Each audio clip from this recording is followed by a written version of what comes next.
Guys এ হচ্ছে মূলত Mymensingh bypass road. তো এই বাইপাস রাস্তাটা এটা মূলত রহমতপুর বাইপাস থেকে মূলত চলে গেছে মাসকান্দা পর্যন্ত।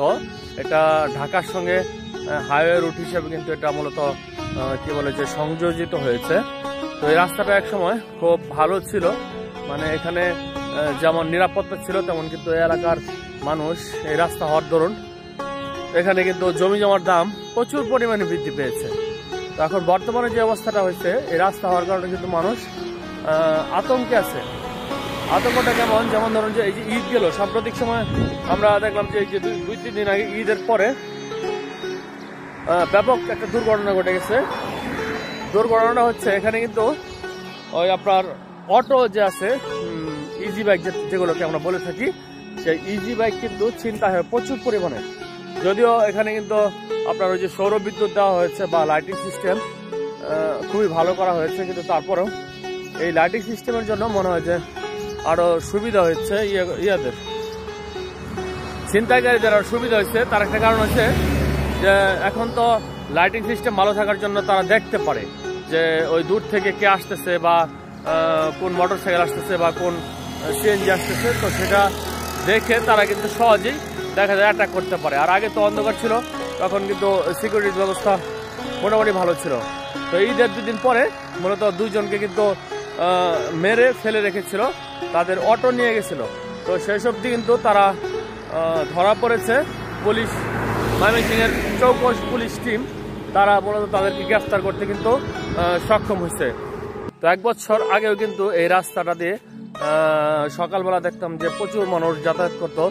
এখন আজকে হঠাৎ করে এসে দেখলাম এখানে কিন্তু কোনো মানুষজনের বালাই নাই। দেখুন রাস্তা একেবারে ফাঁকা, তার মানে হচ্ছে এখন মানুষ অলস হয়ে গেছে। অলস হওয়ার একটা বড় কারণ হচ্ছে এই মোবাইল, হাতে থাকা মোবাইল।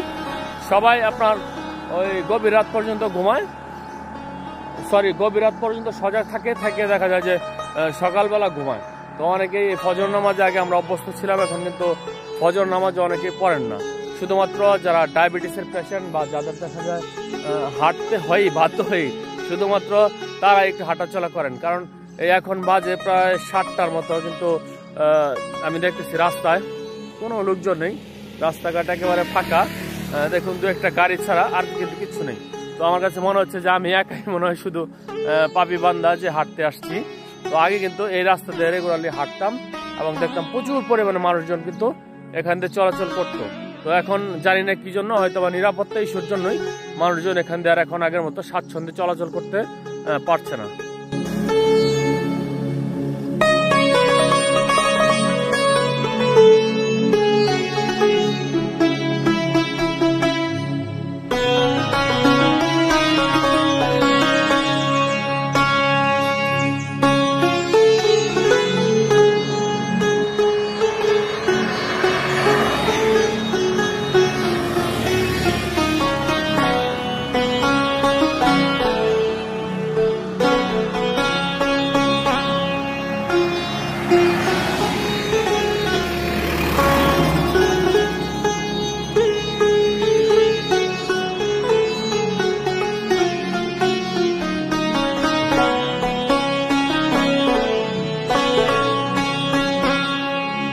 এই পাশটায় মূলত হচ্ছে বিদ্যুৎ প্রকল্পের কাজ চলতেছে, যা প্রায় 3-4 মাস আগে শুরু হয়েছে।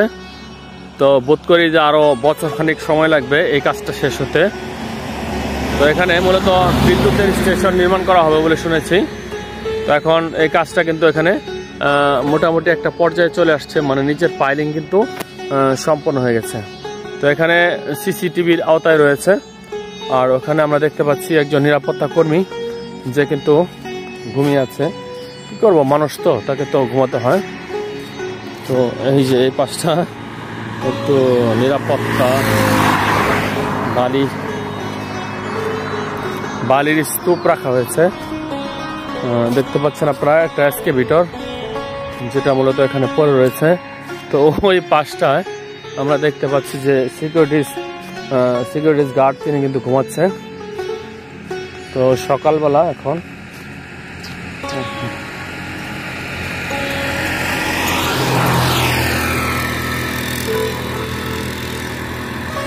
তো দেখুন এটা মূলত হচ্ছে এখানে বিদ্যুতের স্টেশন হবে, পাওয়ার স্টেশন, যেটা হচ্ছে মাদ্রাসার পাশে। এখানে মূলত হচ্ছে জামিয়া কাসিমের মাদ্রাসা, এই মাদ্রাসার পাশেই সংলগ্ন দিয়ে কিন্তু এখানে পাওয়ার স্টেশন স্থাপিত হচ্ছে। তো যে জিনিসটা বললাম যে এই রাস্তাটা হওয়ার পর থেকে কিন্তু এই সমস্ত এলাকা বা এই জায়গাগুলো কিন্তু প্রচুর পরিমাণে মানে ডিমান্ড বেড়ে গেছে বা দাম অনেক বেশি হয়ে গেছে। তো এখানে আমাদের ছোটোবেলা আমরা দেখছি যে জায়গার দাম ছিল 20,000 টাকা কাঠা। কাঠা বলতে 6.5% এক কাঠা, আর এখন সেই জায়গার দাম হয়ে গেছে 7 লাখ 8 লাখ টাকা শতাংশ। তার মানে হচ্ছে এক কাঠা জমির দাম প্রায় 50 লাখ টাকা। তো এই যে জায়গাটা দেখতে পাচ্ছেন এখানে মূলত পাওয়ার স্টেশন করা হয়েছে, সেটা 19 কোটি টাকায় বিক্রি হয়েছে। তো এরকম আর কি অবস্থা চলতেছে। তো এই পাশগুলো দিয়ে দেখতেছেন নতুন নতুন বাসা বাড়ি এগুলো কিন্তু হয়ে গেছে। এখানে মানুষ অল্প অল্প জমি ক্রয় করে, শহরের লোকজন অনেকে আসছে চলে আসছে। তো রাতের বেলা কিন্তু এই জায়গাটা আসলে তেমন একটা নিরাপত্তা নেই। হ্যাঁ, নিরাপত্তা এই সকালবেলা আপনাদের সাথে শেয়ার করলাম বিশ্ব রোডের পরিস্থিতি। তো বোধ করি যে জানতে পারলেন বিশ্ব রোডের অবস্থা কি বর্তমানে। তো ব্লগটি ভালো লাগলে অবশ্যই লাইক করে দেবেন, আর চ্যানেল নতুন হলে সাবস্ক্রাইব করে রাখতে পারেন। এখানে আমরা নিয়মিতভাবে বিভিন্ন ধরনের ব্লগ ভিডিও দিয়ে যাচ্ছি। তো ভালো থাকবেন, সুস্থ থাকবেন, ভালো কিছুর সঙ্গে থাকবেন। আজকের মতো বিদায় নিচ্ছি, আল্লাহ হাফেজ।